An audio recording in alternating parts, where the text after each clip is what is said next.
ng mga nagbabagang balita. 8 arestado dahil sa vote buying umano sa Karamuan.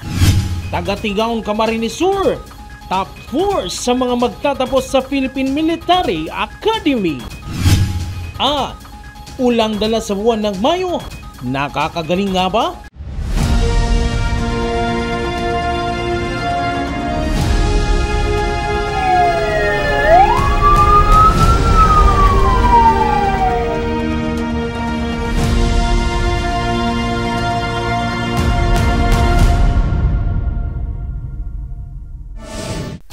Magandang gabi, narito ang mga may init na balita sa Camarines Sur. 8 individual sa Karamuan, Camarines Sur ang arestado sa di umano vote buying.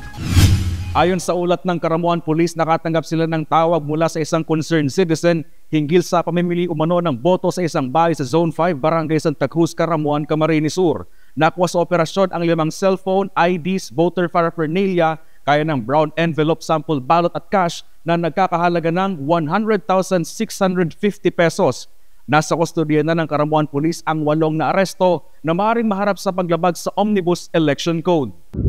Wala naman po tayong tigil sa pag-monitor. In fact, dito po sa Camarines Sur, mayroon na po nasampulan. So yun po ay warning sa mga nagsasagawa noon.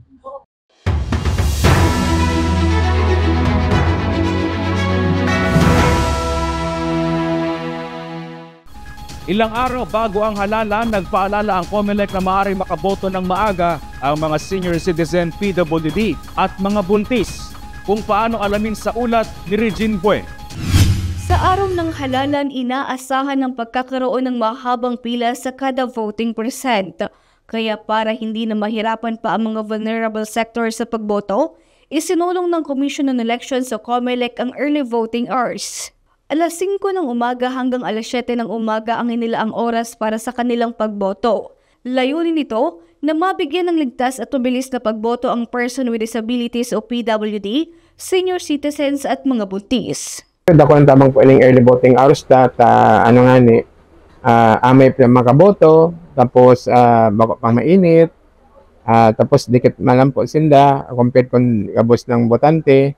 Nasa classroom, kaya po nakulang tabang po niyo ining sa tuyang early voting hours on sa mga vulnerable sector ta. Dagdag ni Attorney Julia Jr., pwede rin sumabay sa pagboto ang mga kasamang assistors. Subalit binigyang linaw ng COMELEC na ang mga botanteng hindi napapabilang sa nasabing sektor ay hindi papayagang bumoto sa oras na inilaan sa mga vulnerable sectors. Tapos po, siyempre sa mga botante tayo, in general, ang pakiramdam ta, magdara na po kita kan sa tuyang listahan kang mga buboto ng kandidato para po pag fill up ta po kang balota, mabilis po. Tapos po, siyempre, pag may listahan kang mga kandidato mo, pwede po ma-compare ang sa imong mga pigbotohan, duman po sa voter receipt. Alas 7 ng umaga hanggang alas 7 naman ng gabi ang regular voting hours. Regine Bue, CSN. Inaasahan na ng management ng Bicol Central Station ang pagdagsa ng mga biyahero ngayong nalalapit na halalan. May ulat si Darlene Lastrulio. Idineklara ng Malacanang ang halalan sa May 12 o Lunes bilang holiday. Dahil long weekend, inaasahan na rin ng pagsiuwian ng mga biyahero mula Metro Manila patungong mga probinsya na boboto sa nalalapit na halalan. Sa Bicol Central Station sa Naga City, patuloy ang pagbabantay at koordinasyon ng terminal sa iba't ibang ahensya ng pamahalaan para masigurong ligtas at maayos ang biyahe ng mga pasahero. Ilang bus companies na rin ang nagdagdag ng mga extra buses na may mga special permit na hanggang sa ngayon ay ginagamit pa rin upang mapagsilbihan ng mga biyaherong pauwi ng Manila o papuntang Bicol upang makaboto. Paghahanda po ng Bicol Central Station ay kagaya ng maghanda natin mga nakaraang mga events o mga nakaraang mga seasons. Kagaya ng dati, kagaya ng nakaraang Holy Week, ganoon pa rin ang gagawin ng Bicol Central sa paghahanda. At actually, ang mga bus companies nga nagkaroon ng mga extra buses. Hanggang ngayon, existing pa rin yung mga special permit ng mga extra buses natin na kung saan ikikater lahat ng mga pasaherong uuwi dito sa Bicol at babalik sa Metro Manila para makapag-avail or makapagboto sa darating na midterm election. Sa kasalukuyan, hindi pa ramdamang dagsa ng mga biyahero sa Bicol Central Station. Ayon sa mga opisyal, karamihan ng mga pasahero ay papauwi pa lamang sa Bicol, kaya't kakaunti pa lamang ang nakastandby sa terminal. Samantala, sa Cubao at iba pang bahagi ng Maynila, fully booked na ang mga tiket pa Bicol. Patunay ng inaasahang pag-uwi ng maraming botante sa rehiyon. Inaasahang mararamdaman ng dagsa ng mga biyahero matapos pa ang araw ng eleksyon. Sa mga booking offices at sa Metro Manila ngayon, especially sa PITX and sa Cubao, karamihan ng ang mga bus doon ay fully booked na.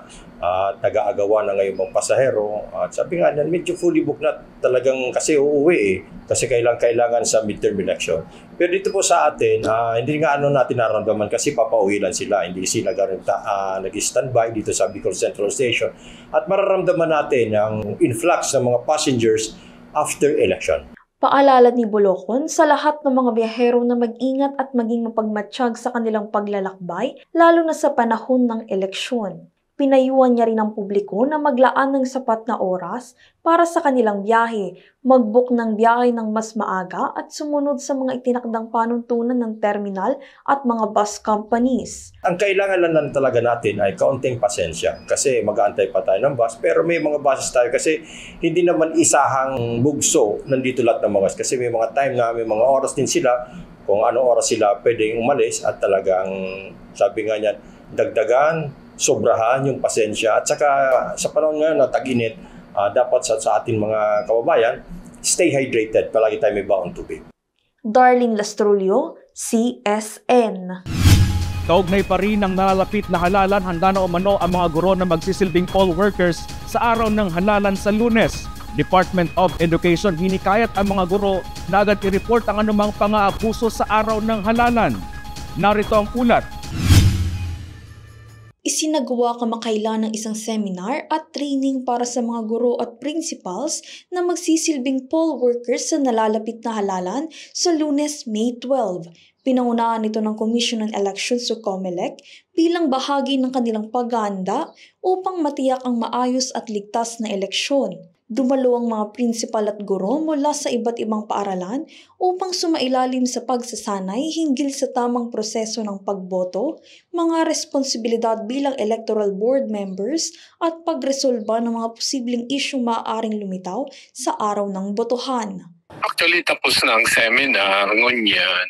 Nasa final testing at sealing ng mga machine or counting machine na gagamitin sa election. Bilang suporta sa kanilang tungkulin, binigyan ng mga guro ng 30 days na leave upang makapagpahinga at maghanda para sa kanilang papel sa halalan. Ayon kay Gilbert Sadsad, naging maayos ang daloy ng mga aktibidad at walang naging aberya sa koordinasyon ng mga ahensyang kasama sa pagsasanay.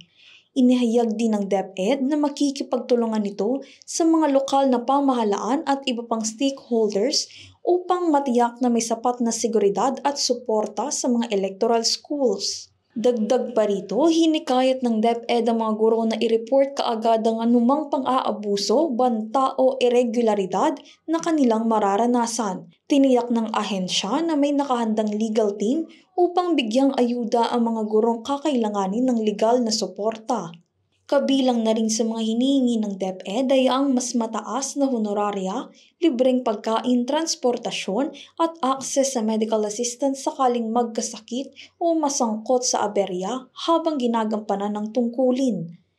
Nagbigay rin ng mensahe Sadsad para sa mga guro na nagsabing naway maging maayos at mapayapa ang eleksyon at pinasalamatan ng dedikasyon ng mga guro sa pagpatupad ng kanilang tungkulin sa bayan. Isa sa tuyang mga maestra na ma-serve ngunyan na 2025 national and local election. Although alam ko na sa bakasyon, undisturbed bakasyon kayo, but see to it that before the election, may gawa po kita ng responsibilidad na mag-serve, kaya be ready and Tama-tama yan, nakabakasyon ka mo para to regain strength and makapag-langhap ng maray na hangin, maray ang health. So, we hope and pray na during the election, yaong kamuta mag-serve. Nakatakdang ganapin ang halalan sa darating na Lunes, May 12 at inaasahang magiging handa ang mga guro at iba pang poll workers sa pangangasiwa ng botohan. Darlene Lastrulio, CSN. Patay ang isang 10 taong gulang na bata sa Calabanga, Camarines Sur matapos ang sumiklab na sunog sa kanilang tahanan. May ulat si John Amador. Nasunog ang isang bahay nitong Lunes, Mayo 5 sa Barangay Sibao, Calabanga, Camarines Sur. May kalayuan ng lugar kaya naging pahirapan ang pagresponde ng BFP Calabanga sa insidente. Monday at may tumawag po sa amin dito yung PNP. Eksakto nandun sila sa area ng Sibao na may nasunog doon na bahay. Ngunit sabi nila tapos na. Kaya sabi ko pupunta po dyan ng investigador para malaman natin ang nangyari. Ngunit after 10 minutes tumawag ulit. Sabi pumunta na po yung fire truck dahil may konti pang sunog. Kaya yun po, pagdating natin doon, dala yung fire truck pero hindi makapasok. Ang ano po is malayo talaga. Almost siguro mga 500 meters na lalakarin pa. Hindi ka siyang truck. Kaya nang nadatdan po ng ating team, isang bahay, fully devastated na talaga yung bahay, kung saan ground zero. At may nakita po isang batang nasunog. Patay ang 10 anyos na bata at hindi na nagawang makalabas sa nasusunog na bahay. Apan po sa interview namin kay Mr. and Mrs. Amador, hinatid ng ama yung kanyang asawa sa Carolina dahil mag-aaral daw yung ng PSA form dahil sa pasukan. At sabi niya, babalik din siya sa bahay. Kaya yung pagbalik niya, siguro mga 13 minutes lang daw siya, nakita niya on progress na yung sunog. Kaya ang ginawa niya, papasukin sana niya. Kaya pinigilan lang siya ng kanyang mga kapitbahay. Kaya ano lang daw, lang siya, hinintay niya na masunog talaga dahil wala siyang magagawa. On progress yung bahay. So, yan, nakita niya na lang yung anak niya na sunog na. Nagpapatuloy pa ang investigasyon ng mga otoridad sa nangyaring sunog. Interview ko sa magulang, ang bata ay mahiling maglaro ng apoy. Pag nagluluto daw siya, nandiyan sa likod niya, pinapaypayan yung kalan, tapos masaya daw. Kaya meron na kaming spekulasyon na pwedeng nandun sa isang yon. At ang isa pa, pero wala pa tayong final report.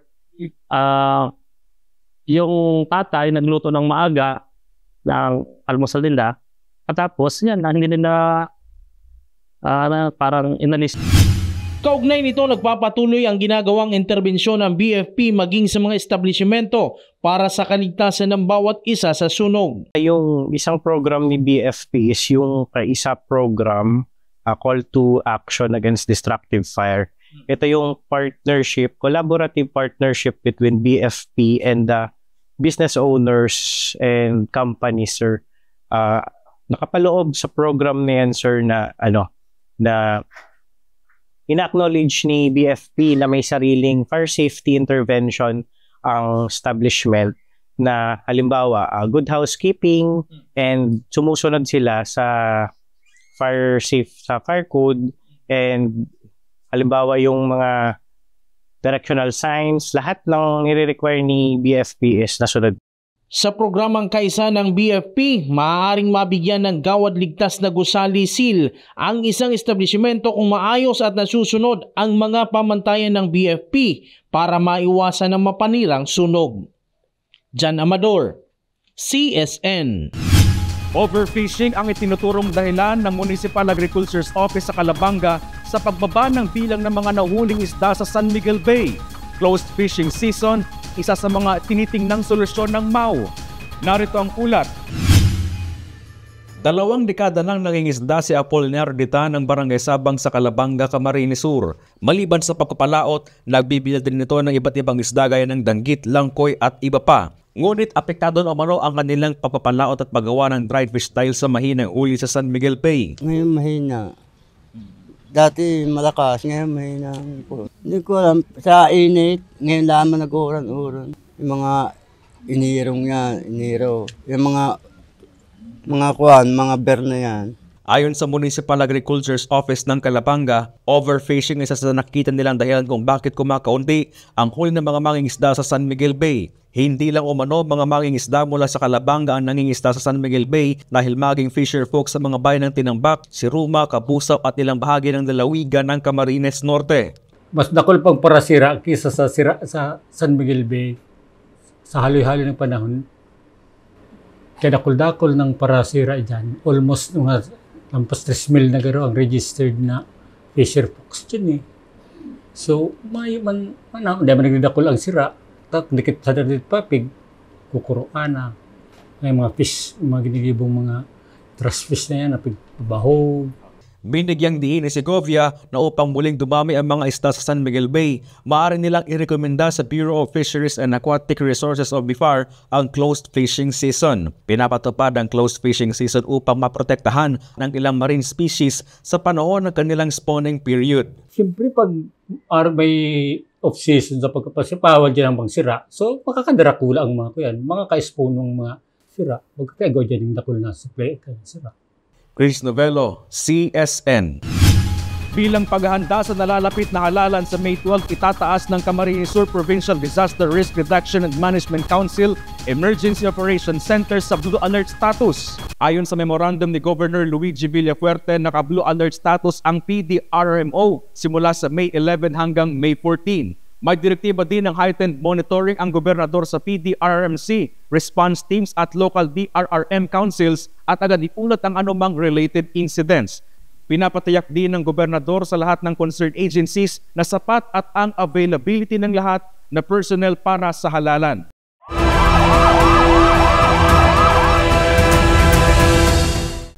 Imas rehas ang 4 na tulak umano ng illegal na droga sa Naga City matapos ang magkakahiwalay na anti-illegal drug operation sa lungsod. PNP personnel ng NCPO sumailalim sa mandatory drug testing. Si John Amador sa detalye. 4 na individual ang natiklo sa 3 magkakahiwalay na anti-illegal drug bypass operation sa Naga City nitong Martes, May 6. Pawang mga street-level individual ang mga sospek o baguhan sa pagtutulak ng illegal na droga. Nakuha sa mga ito ang ilang pakete ng hinihinalang droga habang inaalam pa kung magkano ang halaga ng mga nasamsam sa mga ito. Ito po ay bunga pa rin ng patuloy na monitoring and anti-illegal drugs operation and implementation ng special laws within the month of May ngayong taon. So makita natin na medyo kukunti pa lang kasi ang totoo niyan naman ay nakapokus talaga tayo sa paparating na eleksyon. Pero hindi rin tayo tumitigil sa pagkandak ng mga special operations lalo dito sa anti-illegal drugs operations. And so far as na yung monitoring natin, makikita natin na medyo konti yung mga yung volume na confiscated natin na illegal itong mga droga. Samantala, nagkaroon naman ng mandatory random drug test sa mga personnel ng isa sa kanilang istasyon para maiwasan din ang pagkakaimbwelto sa droga ng mga kapulisan. Ito po yung tinatawag ng nating mandatory random drug test. So, although ito sinasabing random, ang totoo po niyan, lahat po ng pulis ay kailangan mag-undergo ng drug test. So, at least once a year. So, ibig sabihin, at least, hindi pwedeng lilipas ang isang taon na hindi kami mag-drug test. So, ito po ay minimum requirements lamang. Ibig sabihin, maaring maulit kung lalo kung meron talagang nag-positive. So, sana naman ay wala. So, ibig sabihin lang naman ito, under the NAPOLCOM, under the DILG, so meron talaga kaming drug test na kailangan pagdaanan. Ito naman ay para masiguro natin na ang ating kapulisan ay hindi na-involved sa illegal activities. Maaaring maharap sa kasong administratibo at kriminal ang alagad ng batas na magpupositibo sa paggamit ng pinagbabawal na gamot. John Amador, CSN. May bagong magagamit na mobile ang ilang PNP station sa Camarines Sur. Mga bagong asset, magagamit umanong ngayong nalalapit na halalan. May ulat si Regine Bue. Binindiksyonan at formal lang na i-turnover ng PNP Regional Office Bicol ang 8 unit ng mobility asset sa 8 police station sa Camarines Sur. Kabilang sa mga nakatanggap ng bagong mobility assets ay ang Naga City Police Station 5, Baong Municipal Police Station, Bombon Municipal Police Station, Kamaligan Municipal Police Station, Kanakman Municipal Police Station, Goa Municipal Police Station, Pamplona Municipal Police Station at Ragay Municipal Police Station. Personal na dinaluhan ni Philippine National Police Bicol Regional Director Police Brigadier General Andre Dizon ang turnover ng mga bagong police mobile.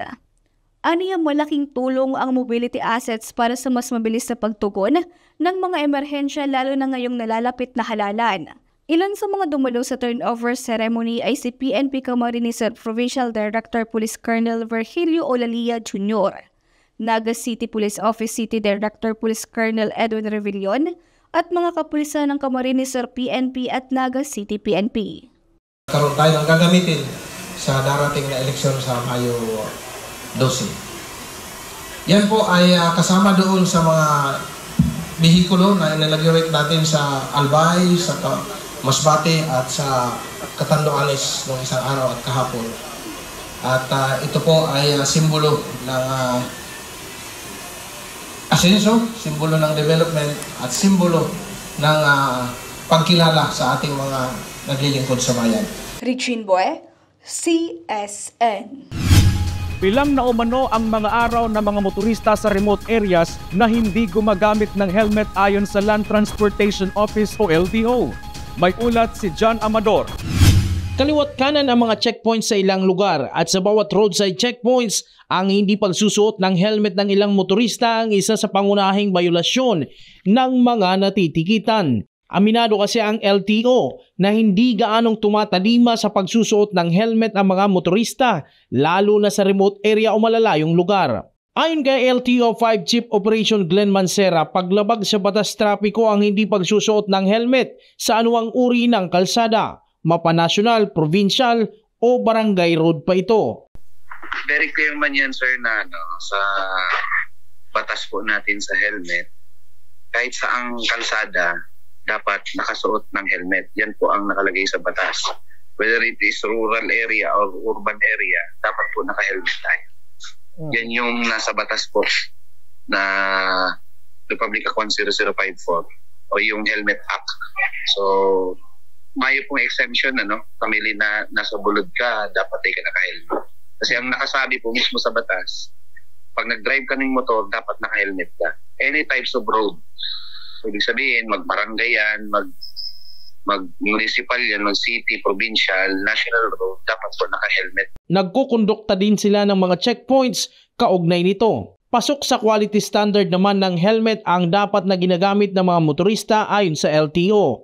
Actually, allowed naman po ang half face. Ang sabi lang po sa batas, basta po yung suot na pong helmet ay pasado po sa quality standard. Yung may ICC or QS na sticker po from the DTI.